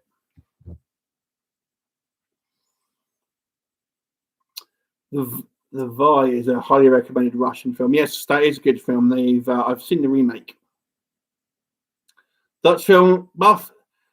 Great talking to all you guys. Hope to speak to you soon in the future. Great stream. Thank you very much, and lovely to chat to you. And we'll see you again soon. We'll do it again. Carlos Leo. If someone gave you a big price for your prized Marvel collection, would you accept it? If it was a stupid amount of money, of course I would. I'd be stupid not to. If it was like a life-changing amount of money. Guy Ridgway, that's actually my brother. Welcome, Guy. How you doing? Great stream. Thank you, Guy. Glad you enjoy it. Buckaroobanzai, the remake with Arnie and Jackie Chan, been on the shelf for a few years. Guillermo, by the way, I just subscribed to your channel. Take care. Have a good one. Appreciate it. Thank you very much.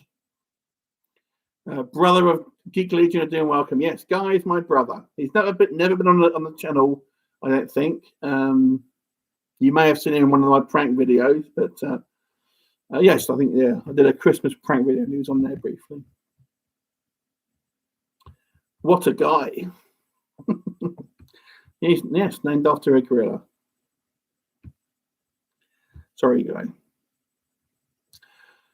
So what I'll do is we'll go to quarter past 10 or wherever we are. So another 5 or so minutes. Then we'll knock it on for probably for this week, and maybe we'll do another stream later on.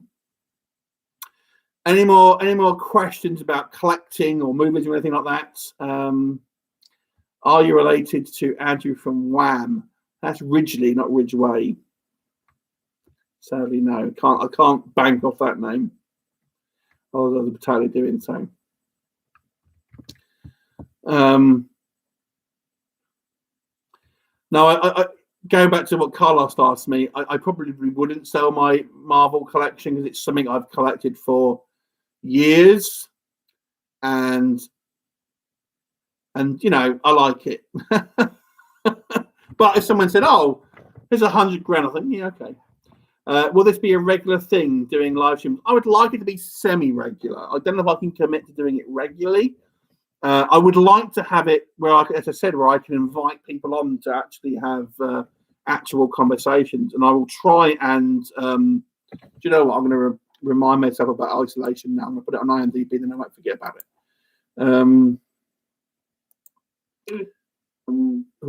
I've buggered it up. Geez, buggered it up. Hang on. Let me put that on there. Hopes for Doctor Strange 2. I'm looking forward to that one. Isolation. Yes. I'm hoping it'll be weird. Originally it was meant to be more of a horror film, although that sounds like that's gone by the wayside. Is it 2002 or 2005? Let's have a quick look. All right, cool. Great. I'd love to get a recommendation. It's always nice when you. My next kind of old-fashioned film or classic film I've got to review is the sequel to the John Carpenter's Vampires with John Bon Jovi.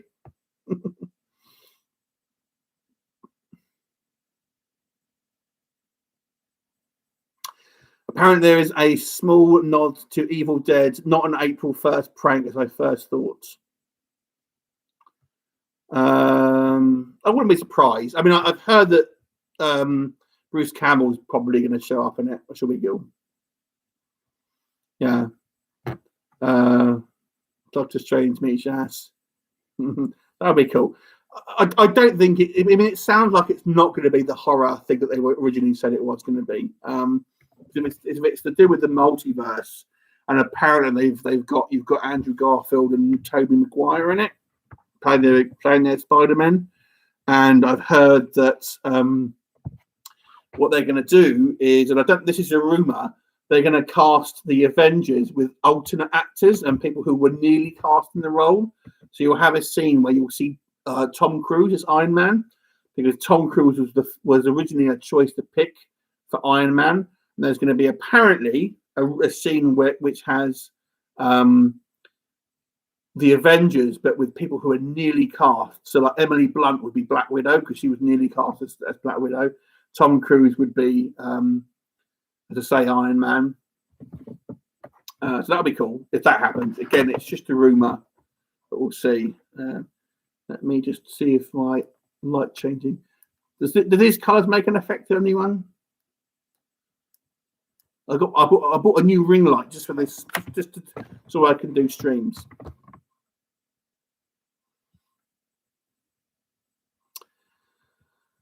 Doctor Strange looking for a mystical book and turns up this in the cabin in the ass and asks if he's seen it. As Ash asks if it has a face and a mouth in the cover. Yes, I would like. Would I like that? I don't like the jokiness of the Ash versus Evil Dead series. I actually quite like more of a straight guy Ash, to be honest with you, from the first two Evil Dead films. We're now on the I've got this light that's got these coloured lights, but I'm actually colourblind, so I don't actually know what colour they are. I could just get different colours. That I think is red. I don't know. Carlos is off. Anyway, we're talking about our bollocks now. So see you later, Carlos, and we'll probably call it a day there. And it was nice chatting to everyone. And I'll look forward to doing it again. And I'll think of a subject, and we'll probably stick to it a little bit more than we did on this one. But yeah, nice to chat to everyone, and I'll call it a day. And thanks for watching. See you later, guys.